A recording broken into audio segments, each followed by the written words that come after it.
Bonjour. Aujourd'hui, nous allons aborder le chapitre de dynamique. Dynamique, ça s'écrit comme ça. Dynamique. Ça vient du grec.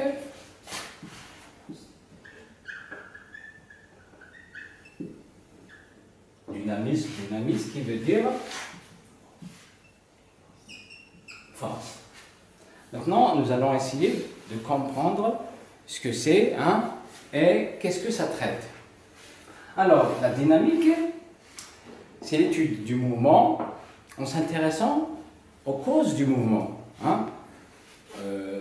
Pour la cinématique, c'était l'étude du mouvement sans s'intéresser à ses causes, la manière avec laquelle il se déroule. Maintenant, on va s'intéresser aux causes du mouvement. Donc, la dynamique, c'est l'étude du mouvement en s'intéressant aux causes du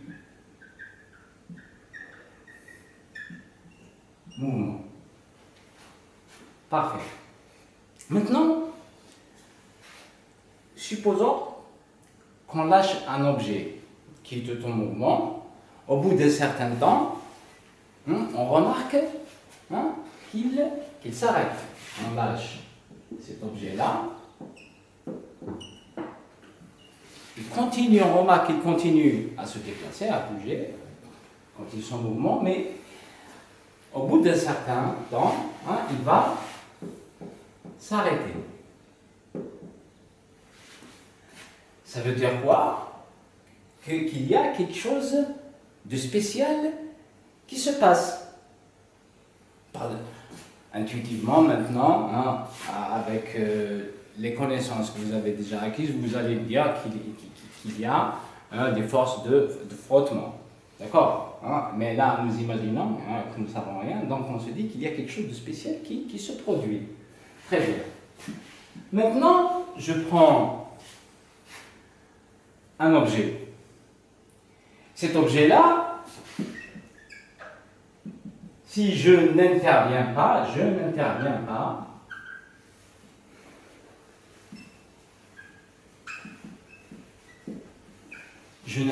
pas, d'accord? Il ne va pas se mettre en mouvement. Il ne va pas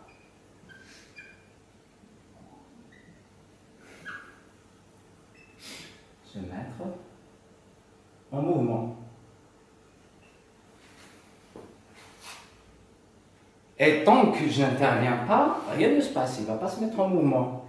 Et pour qu'il se mette en mouvement, il faut qu'il arrive, qu'il se produise quelque chose de spécial. Maintenant, cette chose spéciale-là qui se produit, regardez ici, je le lâche, il s'arrête. C'est qu'ici, avant il était en mouvement, après il s'est arrêté, ça veut dire que sa vitesse a diminué.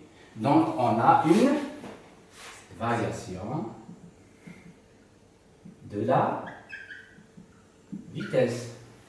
Là, la variation, c'est une, ici dans le cas 1, il y a une diminution.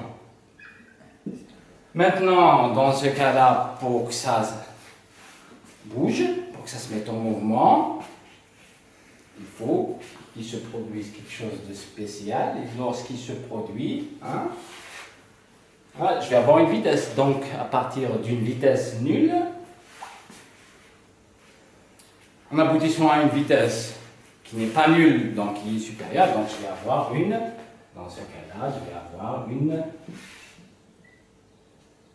augmentation. Donc, dans les deux cas, j'ai une variation de la vitesse. Donc, c'est quelque chose de spécial qui se produit et qui fait varier la vitesse. Je l'appellerai force. Et tout le monde sait que lorsqu'il y a une variation de la vitesse, je vais avoir une accélération. Accélération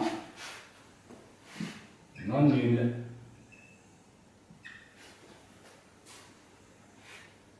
Lorsqu'il n'y a pas variation de la vitesse, l'accélération est nulle. S'il est au repos, qu'il est resté au repos, l'accélération est nulle. S'il était en mouvement et qu'il a gardé sa vitesse, l'accélération est nulle. D'accord? Donc, on pourra définir la force comme quelque chose de spécial. Pourquoi je dis ça? C'est pour la différencier de la notion intuitive de force. Quelqu'un de musclé qui exerce on dira qu'il est fort, qu'il dispose d'une force là. C'est le sens intuitif de la force. Mais là, nous sommes en train de faire de la physique. Donc, j'essaie de la définir autrement. Donc, la force me fait varier la vitesse. Et puis, c'est une grandeur vectorielle, ça veut dire qu'il est orienté. Qu'est-ce qu'il exprime? La variation de quelque chose qui est orienté. Maintenant,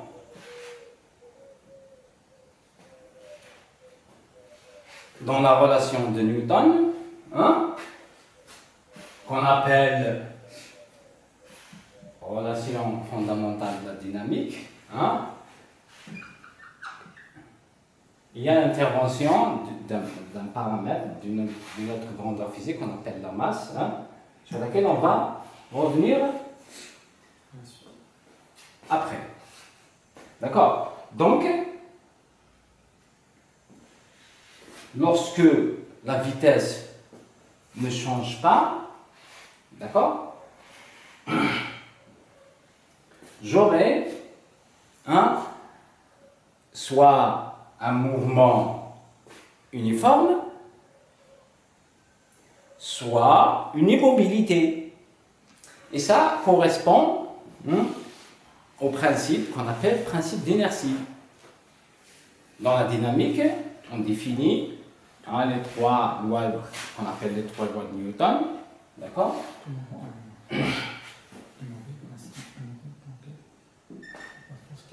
Donc, il y a la première loi qui concerne le cas dans lequel le cadre où la vitesse ne change pas. Nul reste au repos, ou bien non nul, elle ne change pas, donc avec un mouvement uniforme. On appellera ça le principe d'inertie. Le principe d'inertie, son énoncé, c'est que lorsque la résultante des forces qui s'exercent sur un objet s'annule à un certain moment, ce corps-là restera au repos s'il était au repos, ou va avoir un mouvement rectiligne uniforme s'il était en mouvement. Deuxième loi, c'est la relation fondamentale de la dynamique. Et puis, la troisième loi, ça correspond au principe d'action et de réaction. Pour chaque action, il y a une réaction, donc une force opposée, opposée dans le sens est égale en module. Action et réaction. Très bien. Maintenant, pour ce principe d'inertie-là, nous savons que le mouvement est relatif. Vous le savez bien. On a vu ça à la fin du chapitre qui concerne la cinématique. Maintenant, et nous avons vu qu'il y a des référentiels qui peuvent être en mouvement.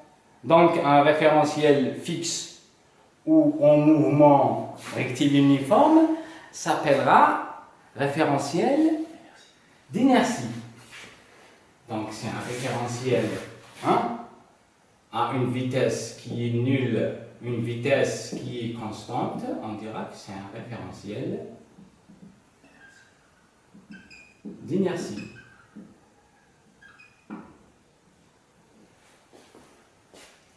Et dans un référentiel d'inertie, si rien de spécial n'arrive,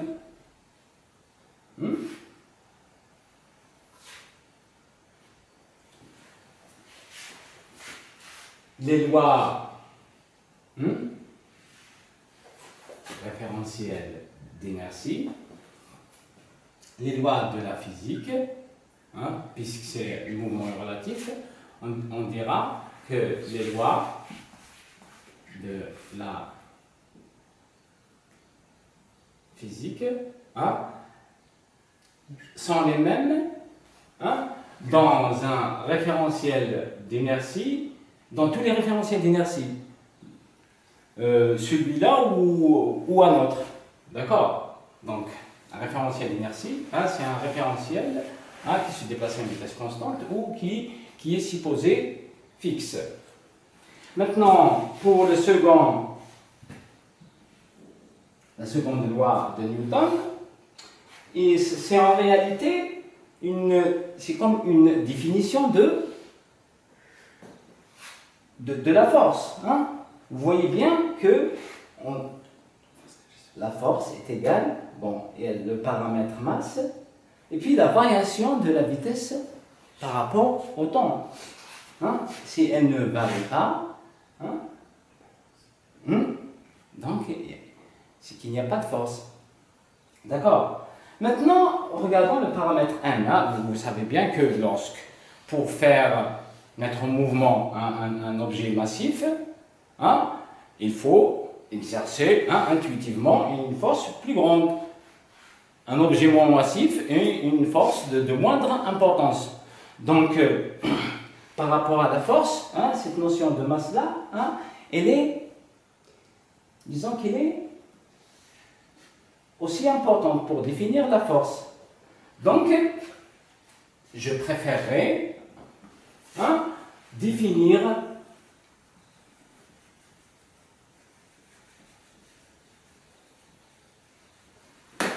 un nouveau vecteur que j'appellerai P, où je mettrai en jeu la vitesse dont la variation, la manière de varier, peut me renseigner sur l'existence d'une force ou pas. Et puis, la masse aussi, l'importance de cette force-là. J'appellerai cette nouvelle grandeur quantité de mouvement. Donc, cette relation fondamentale de la dynamique pourra être réécrite autrement. Je peux avoir une autre expression de cette même relation-là.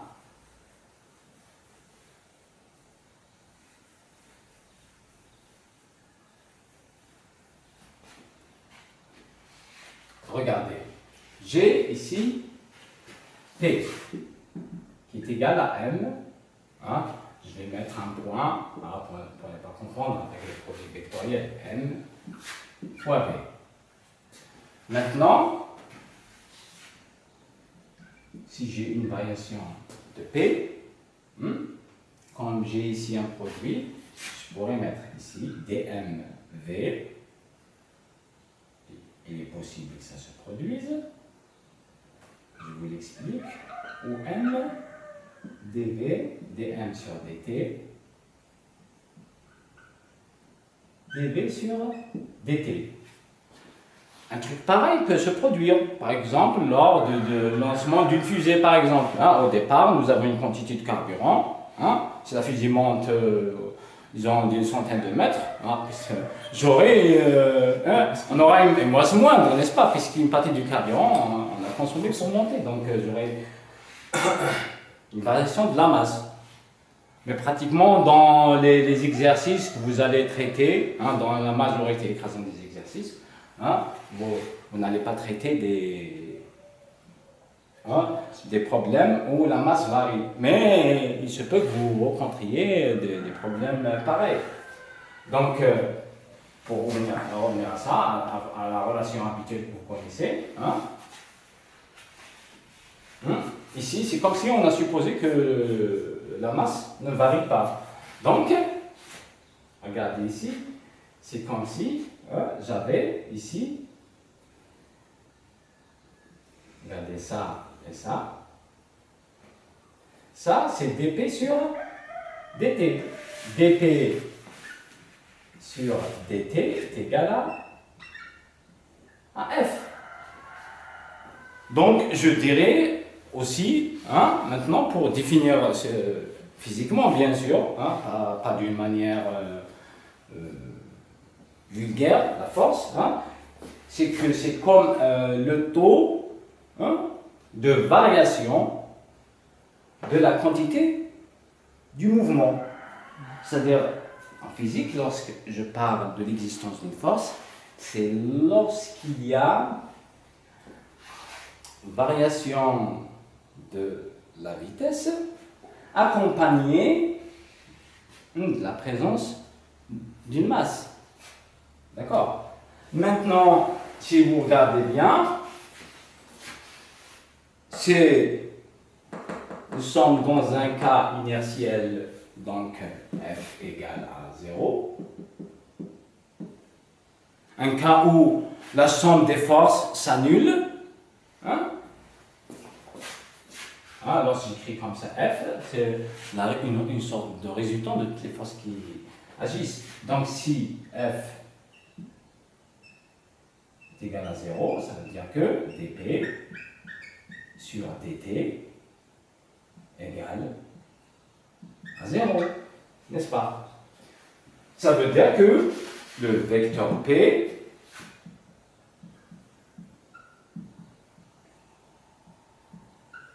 je dirais que c'est un vecteur constant, j'ai mis une flèche.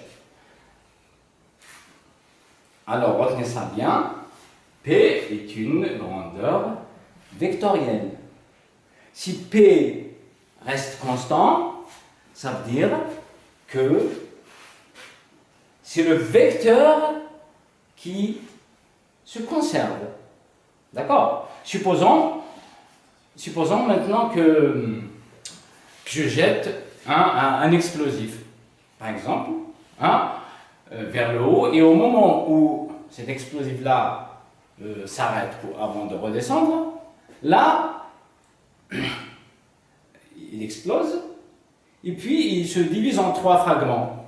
Maintenant, ces 3 fragments-là, intuitivement, vous savez que chaque fragment partira de son côté. Ils ne vont pas partir, ils ne vont pas partir dans le même sens. De telle manière à avoir des sens comme ça. Mais réellement,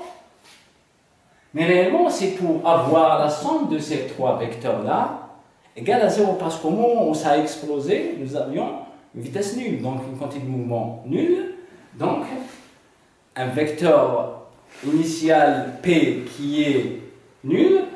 Donc, avec ces 3 fragments-là, P1, P2, P1, P2', P3', si je les somme, P, ça c'est le P initial, il était 0. Donc, après, puisque c'est conservé, donc je vais avoir P1' plus P2' plus P3' en vecteur égal à 0. Donc, leur sens n'est pas fortuit. C'est pour avoir une somme nulle. C'est ce qui explique aussi le fait qu'un canon recule lorsque l'obus sort du canon. Parce qu'initialement, j'avais, pour tous ces systèmes-là, j'avais une vitesse nulle, donc une quantité de mouvement nulle. Donc, lorsque la somme des forces qui s'exercent sur un objet, j'ai une résultante nulle, donc le système est isolé, autrement dit, la quantité de mouvement est conservée. lorsqu'on dit quantité de mouvement, donc vecteur quantité de mouvement, la conservation est vectorielle. Vous faites attention. D'accord? Maintenant, cette relation-là, elle est utilisée dans un cas de translation. D'accord? Dans un cas de translation, j'utilise les forces. Et vous savez que lorsque j'ai une rotation, je ne parle plus de force, mais de moment de force. C'est-à-dire l'orientation du vecteur, la force, par rapport à l'axe de rotation et la distance qui le sépare, hein, de l'axe de rotation. On dira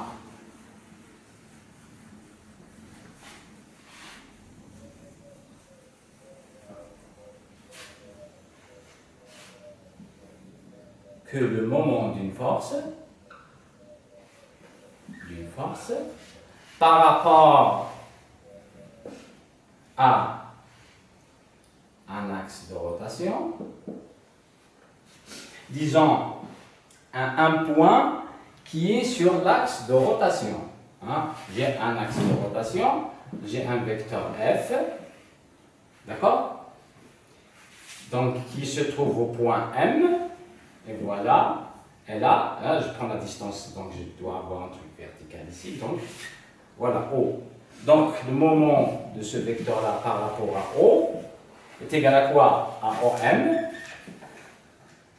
qui peut être écrit R, vectoriel, cette force-là. On appelle ça moment de cette force, moment de la force. Donc, comme il existe le moment d'une force, il y a, on peut définir le moment d'un vecteur quelconque. Hein, les moments n'existent pas uniquement pour les forces, mais tout type de vecteur par rapport à un point. D'accord? Et c'est un vecteur. Maintenant, lorsque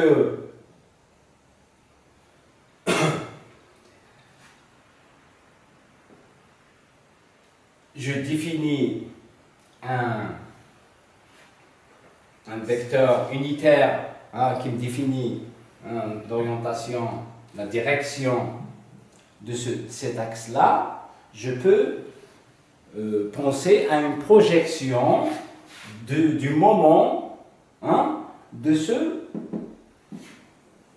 cette force-là par rapport à O. J'ai R et F. R et F, je vais avoir un moment. Donc, je sais que le produit vectoriel, hein, c'est un vecteur qui est perpendiculaire à ce plan-là. Mais maintenant, l'orientation de cette force-là peut être comme ça. R, F. Donc, je vais avoir un moment comme ça. Maintenant, je veux le projeter. Ce vecteur-là, moment, je le projette sur cet axe-là. D'accord? En faisant la projection, en faisant un produit scalaire entre F et un vecteur unitaire qui va me définir la direction de cet axe-là, je vais avoir la projection. C'est comme si lorsque vous voulez projeter un vecteur sur l'axe des X, réellement, vous faites quoi? Vous faites un produit scalaire de ce vecteur-là fois I. Puis, il est clair que, puisque suivant J et K, il n'y a pas de composante, I est égal à 1I plus 0J plus 0K, donc les autres parties de... Voilà, disons V1, V2, V1X, V2X, I, la J, plus K, VY, V1Y, V1Z, V2Y, J, V2Z, K. Si c'est I, regardez, si c'est I ici, I est égal à 1I plus 0J plus 0K. Ça, scalaire ça, ça va être égal à ça, Vx fois 1 plus ça fois 0, V1Z fois 0. Donc je vais avoir V1 fois V1x fois 1. Donc Vx, et c'est la projection sur l'axe des x. Donc ici, j'effectue une projection et je vais avoir donc un scalaire, puisque c'est un produit scalaire. D'accord? Donc le moment de cette force-là par rapport à cet axe delta, ça va être MFO, scalaire, ce vecteur-là que je vais définir. Tout le monde peut le définir en prenant deux points de cet axe-là, d'accord? Un vecteur unitaire, comment le définir? En divisant, en faisant V sur son module. À plusieurs façons. Donc, fois là, je vais avoir la projection.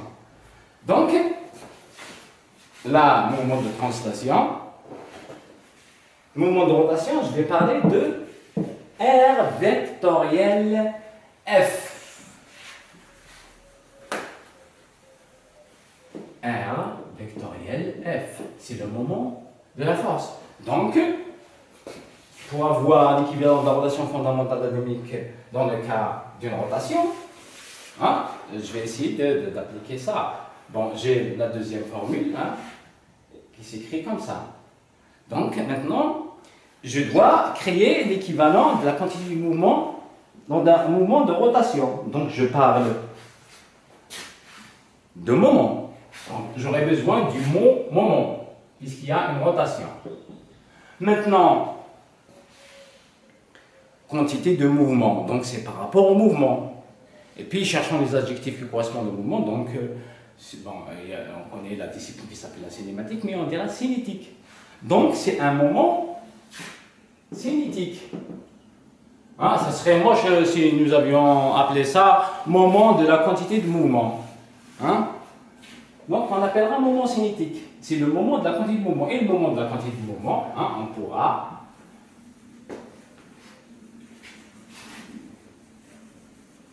donc le définir ainsi.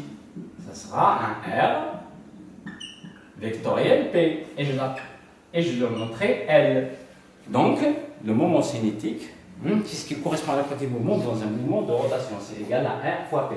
Donc, au lieu d'avoir ça, je vais avoir R vectoriel F qui est égal à R dp, regardez dp sur dt. R dp sur dt. Mais nous avions défini ce nouveau vecteur-là, qui est le L. Donc, je dirais que c'est dl sur dt. On va faire un peu d'espace pour la réécrire.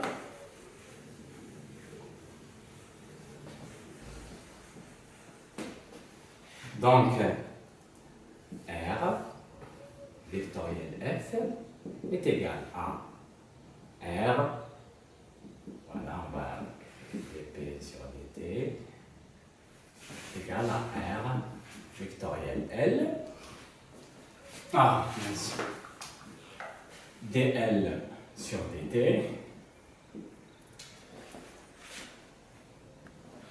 réécrivant là, F, est égal à dl sur dt. Maintenant,